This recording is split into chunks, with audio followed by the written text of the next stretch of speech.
നിങ്ങൾ 16 വയസ്സിനും 25 വയസ്സിനും ഇടയിലായിരിക്കുമ്പോൾ നിങ്ങൾക്ക് മുന്നിൽ 2 വഴികൾ തുറന്നു കിടക്കുന്നുണ്ടാകും. അതിൽ ആദ്യത്തെ വഴി എന്നത് പ്രണയത്തിൻ്റെതായിരിക്കും. രണ്ടാമത്തെ വഴിയാകട്ടെ നിങ്ങളുടെ കരിയറിൻ്റെയും. ഈ 2 വഴികളും നിങ്ങളുടെ ജീവിതത്തിൽ വളരെ പ്രധാനപ്പെട്ടതാണ്. ഇവിടെ നിങ്ങൾ ഏതു വഴി തിരഞ്ഞെടുക്കുന്നുവോ അത് നിങ്ങളുടെ ഭാവിയെ നിർണ്ണയിക്കും. എന്നാൽ ഈ ലോകത്തിലെ 80% ആളുകളും തിരഞ്ഞെടുക്കുന്നത് ആദ്യത്തെ വഴിയായിരിക്കും, അതായത് പ്രണയത്തിൻ്റെ വഴി. ഈ തെറ്റായ വഴി തിരഞ്ഞെടുക്കുന്നതിനോടൊപ്പം തന്നെ ഇവരാരും തങ്ങളുടെ കരിയർ സുരക്ഷിതമാക്കാനുള്ള ഒരു പ്രയത്നവും നടത്തുകയുമില്ല. എന്നാൽ ഇത്തരക്കാർക്ക് ബോധോദയം എപ്പോഴാണ് ഉണ്ടാകുക എന്ന് നിങ്ങൾക്കറിയാമോ? അവരുടെ കൈവശമുള്ള സമയം നഷ്ടപ്പെട്ട് സ്വന്തമെന്നു കരുതിയ പ്രണയം എങ്ങോ ദൂരേക്ക് പോയി മറയുമ്പോൾ മാത്രമായിരിക്കും. ഇപ്പോൾ അവരുടെ കൈവശം മികച്ച ഒരു കരിയറില്ല, പ്രണയവുമില്ല. ജീവിതത്തിൽ ഒന്നുമാകാതെ ഒരു തോറ്റ പടയാളിയുടെ പടച്ചട്ട സ്വയം എടുത്ത് അണിയേണ്ടി വരുമ്പോൾ മാത്രമാണ് ഇത്തരക്കാർക്ക് ബോധം വരിക. ഇതോടെ വീട്ടുകാർ അവർക്ക് മുകളിൽ വലിയ തോതിൽ പ്രഷർ ചെലുത്താനും തുടങ്ങും. ഈ പ്രഷറിൽ നിന്ന് രക്ഷപ്പെടാനായി കുറച്ചുപേർ തെറ്റായ വഴികൾ തേടിയിറങ്ങുന്നു. കുറച്ചുപേരാകട്ടെ ജീവിതം തന്നെ അവസാനിപ്പിക്കുന്നു. എന്നിട്ട് അതിന് പ്രണയ നൈരാശ്യം എന്നൊരു പേരും ചാർത്തുന്നു. ഇവിടെ നമ്മുടെ കൊച്ചു കേരളത്തിലെ മാത്രം കണക്കെടുത്തു നോക്കിയാൽ പ്രണയ നൈരാശ്യത്തിന്റെ പേരിൽ എത്ര ജീവിതങ്ങളാണ് തകർത്തെറിയപ്പെട്ടത്. നമ്മൾ ഒരാളെ പ്രണയിക്കുന്നത് ഒരിക്കലും ഒരു മോശം കാര്യമൊന്നുമല്ല. പക്ഷേ ഒന്നോർക്കുക, വെറുതെ പ്രണയം പ്രേമം എന്ന് പറഞ്ഞു നടന്നുകൊണ്ട് ഒരാളുടെയും വിശപ്പ് മാറാൻ പോകുന്നില്ല. നിങ്ങൾക്ക് ജീവിതത്തിൽ ഒന്നും ചെയ്യാൻ കഴിഞ്ഞില്ലെങ്കിൽ പിന്നെ എങ്ങനെയാണ് നിങ്ങൾ നിങ്ങളുടെ ജീവിത പങ്കാളിക്ക് മികച്ച ഒരു ജീവിതം സമ്മാനിക്കുക? ഈ യാഥാർത്ഥ്യം നിങ്ങളെ ബോധ്യപ്പെടുത്താൻ നിങ്ങളുടെ കൂട്ടുകാരോ വീട്ടുകാരോ ശ്രമിച്ചാൽ അവരെയും നിങ്ങൾ നിങ്ങളുടെ പ്രണയത്തിന്റെ ശത്രുക്കളായി കണ്ടു തുടങ്ങും.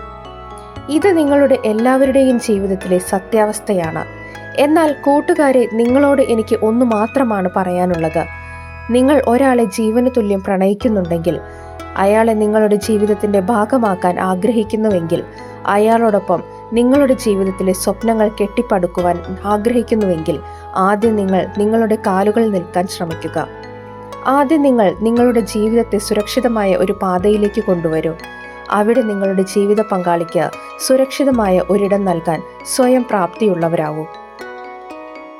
അങ്ങനെയാണെങ്കിൽ നിങ്ങൾ നിങ്ങളുടെ ജീവിത പങ്കാളിയുടെ കൈ പിടിക്കാനുള്ള അനുവാദം തേടി അവരുടെ വീട്ടിലേക്ക് പോകുമ്പോൾ നിങ്ങളെ നിരസിക്കുന്നതിന് മുൻപ് അവർ 100 വട്ടം ചിന്തിച്ചിരിക്കും. ഇപ്പോൾ നിങ്ങൾ രണ്ടാമത്തെ വഴി തിരഞ്ഞെടുത്ത് നിങ്ങളുടെ കരിയർ മികച്ചതാക്കാൻ ശ്രമിച്ചാൽ നിങ്ങളോടൊപ്പം നിങ്ങളുടെ പണവും പ്രണയവും കൂടെ തന്നെയുണ്ടാകും. നിങ്ങൾ സുന്ദരമായ ഒരു ജീവിതം മുന്നോട്ട് കൊണ്ടുപോകുന്നുണ്ടാകും. നിങ്ങളുടെ കൈവശം പണത്തിന് ഒരു കുറവും ഉണ്ടാകില്ല. അതോടൊപ്പം നിങ്ങൾക്ക് എല്ലായിടത്തും ബഹുമാനവും ലഭിക്കും. എന്നാൽ നിങ്ങൾ ഇവിടെയും പ്രണയം എന്ന് പറഞ്ഞു നടന്നാൽ ഭാവിയിൽ നിങ്ങളുടെ കൈവശം ആ പ്രണയവും ഉണ്ടാകില്ല, പണവും ഉണ്ടാകില്ല. നിങ്ങളെ ഒരാളും ആദരിക്കുകയുമില്ല. നിങ്ങളോടൊപ്പം ഒരിക്കലും ആ പ്രണയമുണ്ടാകില്ല. അത് നേടാനായി നിങ്ങളുടെ ജീവിതത്തിലെ മുഴുവൻ നഷ്ടപ്പെടുത്തിയിട്ട കൂടി ആ പ്രണയം നിങ്ങളിൽ നിന്ന് എത്രയോ അകലെയായിരിക്കും. ഭാവിയെക്കുറിച്ച് ഒന്ന് ആലോചിച്ച് വെറുതെ സമയം കളയുകയല്ലാതെ നിങ്ങളുടെ മുന്നിൽ മറ്റു വഴികളൊന്നും ഉണ്ടാകില്ല. എന്നാൽ സത്യാവസ്ഥ എന്തെന്നാൽ നിങ്ങൾ തന്നെയാണ് നിങ്ങളുടെ ജീവിതം നശിപ്പിച്ചത്. നിങ്ങളുടെ ഭാവി നിർണ്ണയിക്കേണ്ട സമയത്ത് നിങ്ങൾ അടിച്ചു പൊളിക്കുകയായിരുന്നു. അതിനാൽ തന്നെ നിങ്ങളുടെ ഭാവി മോശമായതിൻ്റെ ഉത്തരവാദിത്വം ഒരിക്കലും നിങ്ങൾക്ക് മറ്റൊരാളുടെ മേൽ കെട്ടിവെക്കാനാകില്ല. നിങ്ങൾ ഭാവിയിൽ എന്താണ് നേടാൻ ആഗ്രഹിക്കുന്നത് അത് നിങ്ങൾക്ക് തീർച്ചയായും ലഭിക്കും. അതിനു മുൻപ് ആദ്യം നിങ്ങൾ നിങ്ങളുടെ ജീവിതത്തിൽ എന്തെങ്കിലും ആകാൻ ശ്രമിക്കുക. സ്വന്തം കാലിൽ നിൽക്കാൻ ശ്രമിക്കുക. ഒരു മികച്ച കരിയർ ഉണ്ടാക്കിയെടുക്കാൻ ശ്രമിക്കൂ.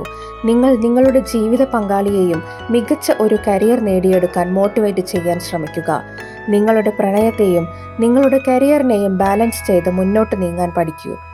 ഒരു കാര്യത്തിൽ മാത്രം അന്ധമായി വിശ്വസിച്ച് മുന്നോട്ട് നീങ്ങരുത്. ഈ ലോകത്ത് കരിയറിനേക്കാൾ മികച്ചത് പ്രണയമാണ്. പ്രണയത്തെക്കാൾ മികച്ച ഒന്നില്ല എന്ന് പറഞ്ഞു നടക്കുന്നവരോട് പ്രണയം അത് വെറും ഒരു ആകർഷണം മാത്രമാണ്. നിങ്ങളുടെ പ്രണയം സത്യസന്ധമാണെങ്കിൽ അത് നേടിയെടുക്കാനായി ആദ്യം നിങ്ങൾ നിങ്ങളുടെ കരിയർ സുരക്ഷിതമാക്കുക. അതുകൊണ്ടാണ് ഈ ലോകത്തിലെ 20% ആളുകളുടെ കൈവശം മികച്ച കരിയറും തങ്ങളുടെ പ്രണയവും പണവുമെല്ലാം ഉണ്ടായിരിക്കുന്നത്. എന്താ, നിങ്ങൾ തയ്യാറാണോ? ചിന്തിച്ചു നോക്കൂ.